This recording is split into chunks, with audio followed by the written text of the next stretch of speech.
किसान आंदोलन की बात करेंगे जिसका दूसरा दिन आज है और पहले दिन किसान आंदोलन के हिंसक रूप लिया। पंजाब हरियाणा को जोड़ने वाले शंभू बॉर्डर पर काफी हंगामा देखा गया, जहां पर आंदोलन में शामिल कुछ लोगों ने पत्थरबाजी की तो वहीं पुलिस की तरफ से आंसू गैस की गोलियों को छोड़ा गया। किसान आंदोलन के पहले दिन दिल्ली के लोगों को काफी परेशानियों का सामना करना पड़ा। कई इलाकों में भारी जाम लग गया, जिससे आने जाने वाले लोगों को काफी दिक्कतें हुई। लोगों की ये परेशानी आज भी जारी रह सकती है, क्योंकि किसान अपने दिल्ली कूच के फैसले पर अड़े हुए हैं। हालांकि आंदोलन के पहले दिन पंजाब की ओर से सैकड़ों ट्रैक्टरों में सवार होकर किसान जैसे ही दिल्ली की तरफ आगे बढ़े, उन्हें पंजाब हरियाणा बॉर्डर पर रोक लिया गया। शंभू बॉर्डर पर तैनात सुरक्षा बलों ने किसानों को तितर बितर करने की तमाम कोशिशें की, लेकिन जब किसान नहीं माने तो पुलिस ने ड्रोन की मदद से किसानों के ऊपर एक के बाद एक कई आंसू गैस के गोले दागे। तो आपने बिल्कुल कश्मीर की वैली बना दिया है। आप हरियाणा में हर गांव में पुलिस भेज रहे हैं। हरियाणा के हर गांव ने वाटर कैनन भेजे हैं। हालांकि पुलिस की सख्त कार्रवाई के बाद भी किसान डटे रहे। किसानों ने पुलिस पर तानाशाही करने का आरोप लगाया। वहीं किसानों को रोकने के लिए दिल्ली के सभी बॉर्डर सील कर दिए गए हैं। तो किसान आंदोलन के दूसरे दिन आज किसान फिर से दिल्ली कूच की कोशिश करेंगे। किसानों का ये जत्था अभी तक पंजाब हरियाणा को जोड़ने वाले शंभू बॉर्डर पर रुका हुआ है। एक रिपोर्ट। आंदोलन के पहले दिन पंजाब और हरियाणा के शंभू बॉर्डर पर जमकर हंगामा हुआ। पहले दिन का आंदोलन खत्म होने के बाद किसान नेता मीडिया से रूबरू हुए और केंद्र सरकार पर फिर हमला बोला। किसान नेताओं ने आरोप लगाया कि केंद्र सरकार उनकी मांगों पर ध्यान नहीं दे रही है, जिसकी वजह से वो दिल्ली कूच करने पर मजबूर हुए। बात करते हैं कि एमएसपी की गारंटी का कानून दो, उस पर उनकी प्रतिक्रिया अलग होती है। कर्ज मुक्ति पर उनकी कोई सहमति नहीं बनती। डॉक्टर स्वामीनाथन की रिपोर्ट पर उनकी कोई सहमति नहीं बनती। इससे पहले केंद्रीय मंत्रियों ने किसानों की कई मांगों पर सहमति बनने का दावा किया था, लेकिन किसानों ने इन दावों को खारिज कर दिया। किसानों ने कहा कि उनकी एक भी मांग अभी तक नहीं मानी गई है।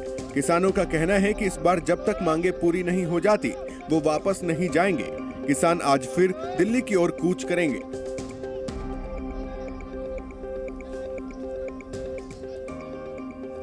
तो केंद्रीय मंत्री अनुराग ठाकुर ने किसानों से अपनी मांगों को लेकर सरकार के साथ बातचीत फिर से जो इसमें शामिल होने का आग्रह किया कि आप बातचीत के लिए आइए। इस बीच उन्होंने कहा कि किसी भी तरह की हिंसा या फिर टकराव से समस्या का समाधान नहीं हो सकता।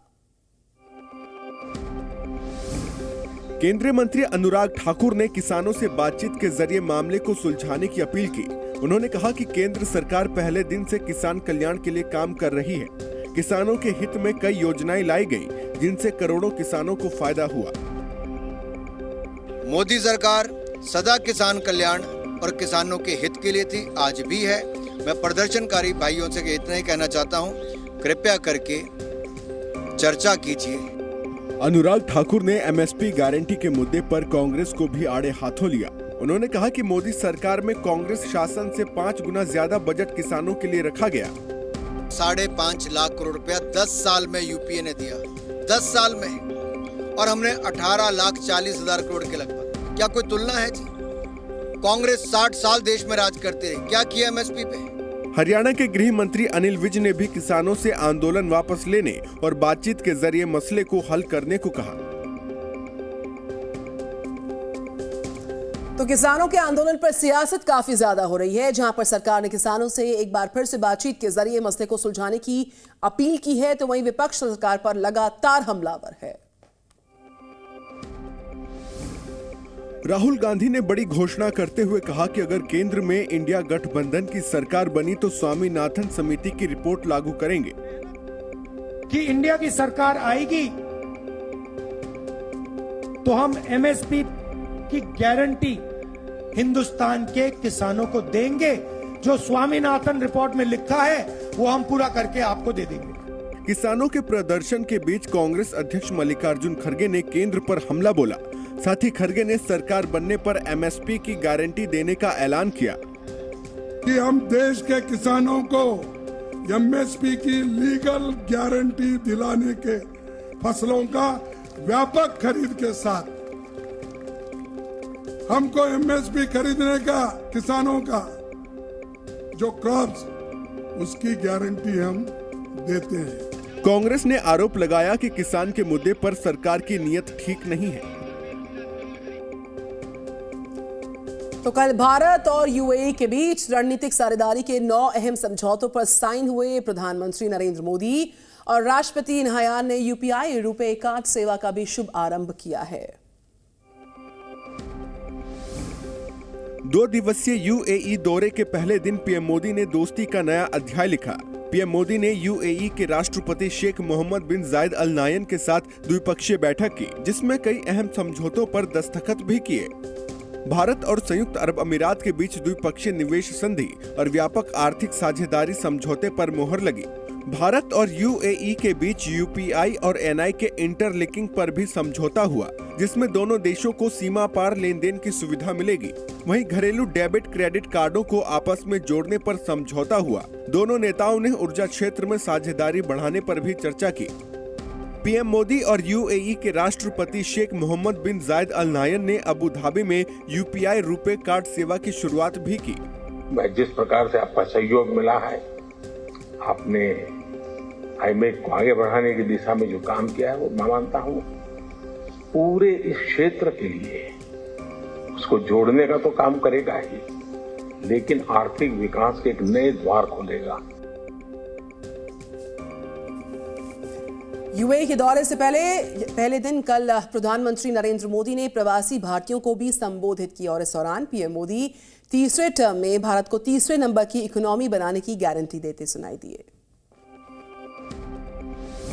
जैसे ही प्रधानमंत्री अहलन मोदी कार्यक्रम में प्रवासी भारतीयों को संबोधित करने पहुंचे, पूरा स्टेडियम जय श्री राम और मोदी मोदी के नारों से गूंज उठा।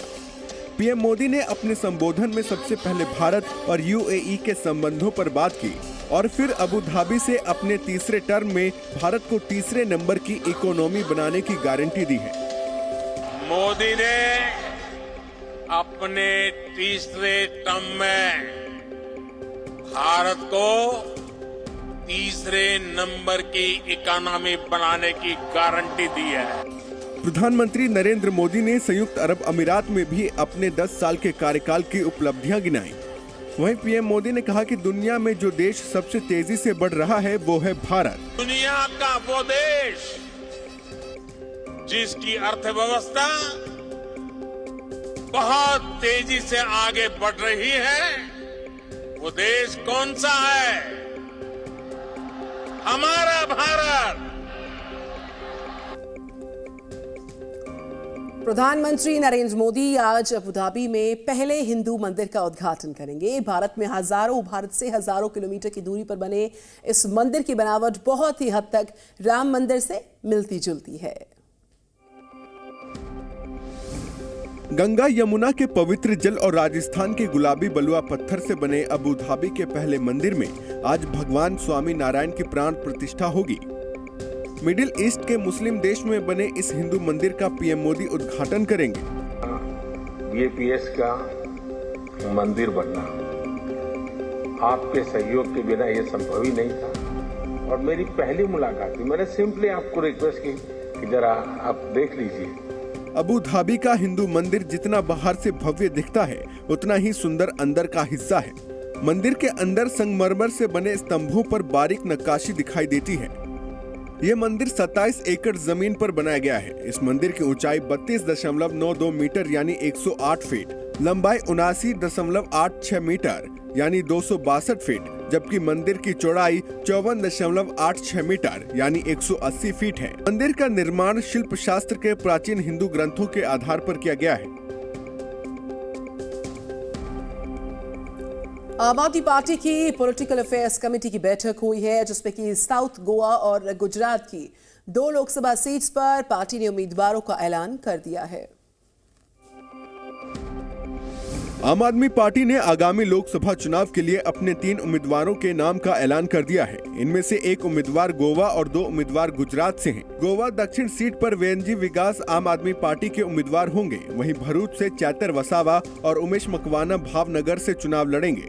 तीनों उम्मीदवार फिलहाल विधायक हैं और अब इन्हें सांसद का टिकट मिला है।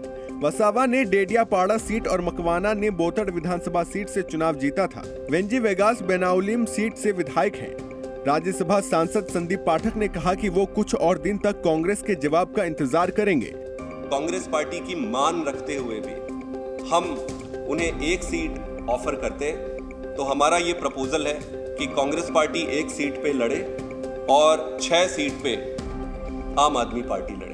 आम आदमी पार्टी ने दिल्ली में कांग्रेस को 7 में से 1 सीट देने की बात कही है। हालांकि बदले में पार्टी ने गुजरात की 26 सीटों में से 8 की मांग की है। वहीं आम आदमी पार्टी का कहना है कि वो पूरे ईमानदारी से गठबंधन का हिस्सा है।